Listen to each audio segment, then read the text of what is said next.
Artigo 117. Empresas, sindicatos e entidades fechadas de previdência complementar poderão, mediante celebração de acordo de cooperação técnica com o INSS, encarregar-se, relativamente a seus empregados, associados ou beneficiários, de requerer benefícios previdenciários por meio eletrônico, preparando-os e instruindo-os nos termos do acordo, redação dada pela Lei nº 14.020, de 2020, e, revogado, redação dada pela Lei nº 14.020, de 2020.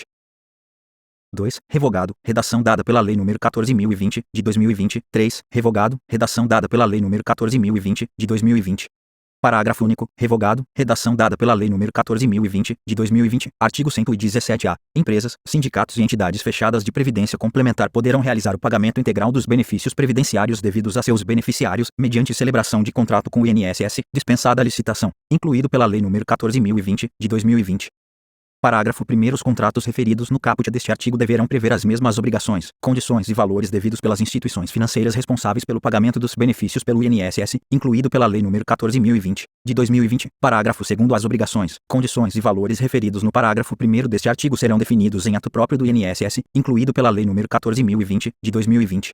Artigo 118. O segurado que sofreu acidente do trabalho tem garantida, pelo prazo mínimo de 12 meses, a manutenção do seu contrato de trabalho na empresa, após a cessação do auxílio-doença acidentário, independentemente de percepção de auxílio-acidente. Parágrafo único. Revogado. Artigo 119. Por intermédio dos estabelecimentos de ensino, sindicatos, associações de classe, Fundação Jorge do Prat Figueiredo de Segurança e Medicina do Trabalho, Fundacentro, órgãos públicos e outros meios, serão promovidas regularmente instrução e formação com vistas a incrementar costumes e atitudes prevencionistas em matéria de acidente, especialmente do trabalho. Artigo 120. A Previdência Social ajuizará ação regressiva contra os responsáveis nos casos de: inciso 1. Negligência quanto às normas padrão de segurança e higiene do trabalho indicadas para a proteção individual e coletiva. 2. Violência doméstica e familiar contra a mulher, nos termos da Lei nº 11.340, de 7 de agosto, de 2006.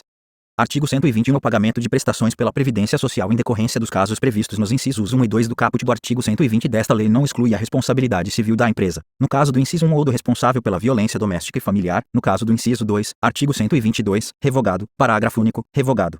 Artigo 122. Se mais vantajoso, fica assegurado o direito à aposentadoria, nas condições legalmente previstas na data do cumprimento de todos os requisitos necessários à obtenção do benefício, ao segurado que, tendo completado 35 anos de serviço, se homem, ou 30 anos, se mulher, optou por permanecer em atividade, restabelecido com nova redação pela Lei nº 9.528, de 1997. Artigo 123. Revogado. Artigo 124. Salvo no caso de direito adquirido, não é permitido o recebimento conjunto dos seguintes benefícios da Previdência Social: inciso 1. Aposentadoria e auxílio-doença. 2. Mais de uma aposentadoria. Inciso 3. Aposentadoria e abono de permanência em serviço. 4. Salário maternidade e auxílio-doença. Inciso 5. Mais de um auxílio-acidente. Inciso 6. Mais de uma pensão deixada por cônjuge ou companheiro, ressalvado o direito de opção pela mais vantajosa. Parágrafo único. É vedado o recebimento conjunto do seguro-desemprego com qualquer benefício de prestação continuada da Previdência Social, exceto pensão por morte ou auxílio-acidente. Artigo 124. A INSS implementará e manterá processo administrativo eletrônico para requerimento de benefícios e serviços e disponibilizará canais eletrônicos de atendimento. Parágrafo 1º. O INSS facilitará o atendimento, o requerimento, a concessão, a manutenção e a revisão de benefícios por meio eletrônico e implementará procedimentos automatizados de atendimento e prestação de serviços por meio de atendimento telefônico ou de canais remotos. Parágrafo 2º. Poderão ser celebrados acordos de cooperação, na modalidade de adesão, com órgãos e entidades da União, dos Estados, do Distrito Federal e dos municípios, para a recepção de documentos e o apoio administrativo às atividades do INSS que demandem serviços presenciais.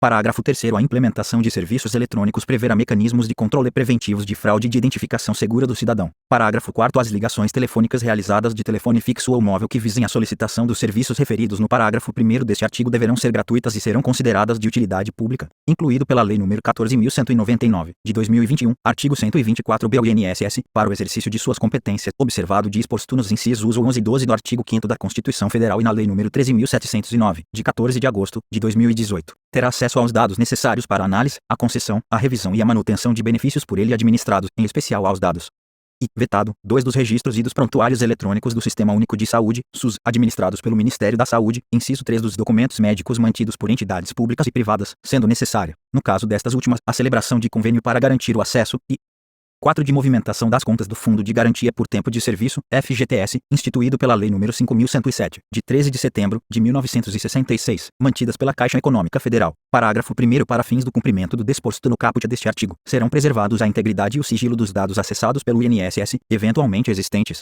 e o acesso aos dados dos prontuários eletrônicos do Sistema Único de Saúde, SUS, e dos documentos médicos mantidos por entidades públicas e privadas será exclusivamente franqueado aos peritos médicos federais designados pelo INSS. Parágrafo 2º. O Ministério da Economia terá acesso às bases de dados geridas ou administradas pelo INSS, incluída a folha de pagamento de benefícios com o detalhamento dos pagamentos. Parágrafo 3º. As bases de dados e as informações de que tratam o caput e o parágrafo 1º deste artigo poderão ser compartilhadas com os regimes próprios de previdência social, para estrita utilização em suas atribuições relacionadas à recepção, à análise, à concessão, à revisão e à manutenção de benefícios por eles administrados, preservados a integridade dos dados e o sigilo eventualmente existente, na forma disciplinada conjuntamente pela Secretaria Especial de Previdência e Trabalho do Ministério da Economia e pelo gestor dos dados. Parágrafo 4º. Fica dispensada a celebração de convênio, de acordo de cooperação técnica ou de instrumentos congêneres para a efetivação do acesso aos dados de que trata o caput deste artigo, quando se tratar de dados hospedados por órgãos da administração pública federal, e caberá ao INSS a responsabilidade de arcar com os custos envolvidos, quando houver, no acesso ou na extração dos dados, exceto quando estabelecido de forma diversa entre os órgãos envolvidos. Parágrafo 5º. As solicitações de acesso a dados hospedados por entidades privadas possuem característica de requisição, dispensados a celebração de convênio, acordo de cooperação técnica ou instrumentos congêneres para a efetivação do acesso aos dados de que trata o caput deste artigo e o ressarcimento de eventuais custos, vedado o compartilhamento dos dados com demais entidades de direito privado. Parágrafo 6º. Excetua-se da vedação de que trata o parágrafo 5º deste artigo a autorização para compartilhamento com as entidades de previdência complementar das informações sobre o óbito de beneficiários dos planos de previdência por elas administrados. Artigo 124. Seu servidor responsável pela análise dos pedidos dos benefícios previstos nesta lei motivará suas decisões ou opiniões técnicas e responderá pessoalmente apenas na hipótese de dolo ou erro grosseiro. Artigo 124. A Administração Pública Federal desenvolverá ações de segurança da informação e comunicações, incluídas as de segurança cibernética, de segurança das infraestruturas, de qualidade dos dados e de segurança de interoperabilidade de bases governamentais, e efetuará sua integração, inclusive com as bases de dados e informações dos estados, dos municípios e do Distrito Federal, com o objetivo de atenuar riscos e inconformidades em pagamentos de benefícios sociais. Artigo 124-E, vetado. Artigo 124-F, vetado.